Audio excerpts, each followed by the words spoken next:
Anderson Cooper 360. CNN, weeknights at 8 and 10 Eastern.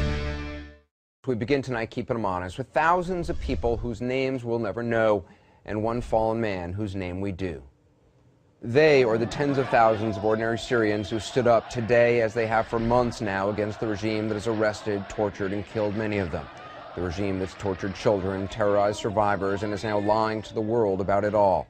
The fallen man whose name we do know is Basil al-Sayed.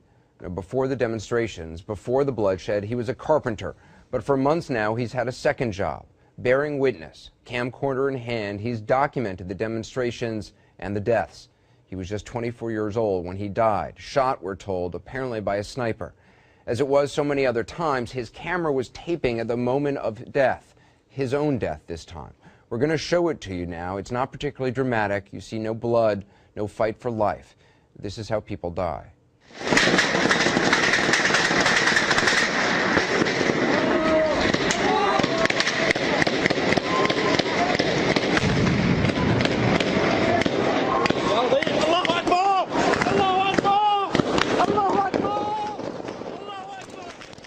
If you've not been in war and what you know of death is from movies, you might think that death is more dramatic than it often is.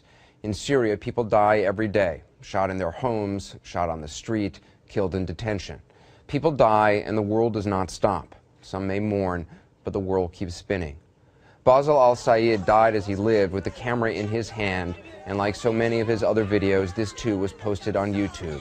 That's him in the body bag, with family and friends mourning him.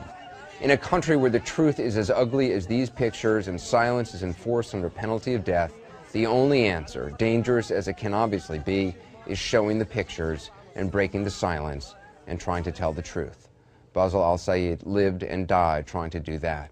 He was murdered in a city that the Assad regime promised to pull troops out of, but instead has put snipers on rooftops and kept tanks in the streets.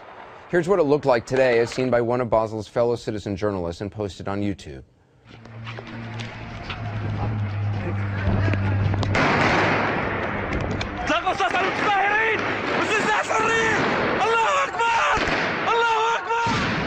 Opposition members say at least 35 people lost their lives today in demonstrations across Syria.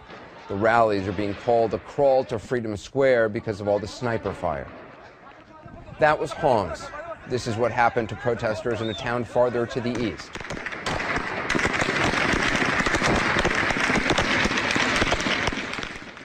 This is all taking place with 75 Arab League observers on the ground. Sometimes, as it did today in the city of Idlib, shooting breaks out moments after they leave.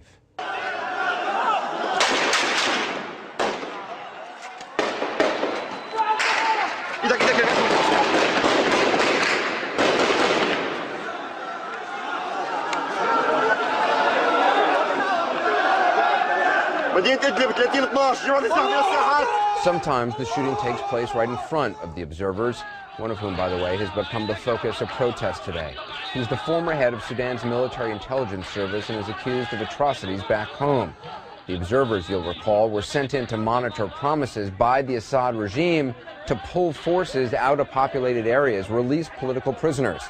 Instead, as we all saw in the days before the delegation arrived, the military stepped up its assault on places like Baba Amir, and now opposition members tell the New York Times that the regime has started dressing troops as policemen to give the appearance of keeping its word, while continuing to target ordinary Syrians for extraordinary brutality.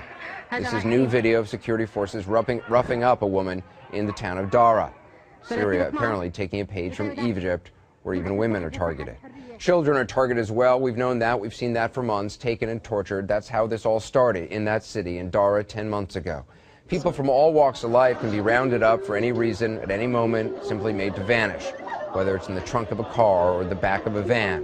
Doesn't matter to the regime. They do it, and then they lie about it. But thanks to people like the late Basil al-Sayed, their lies don't always go unanswered.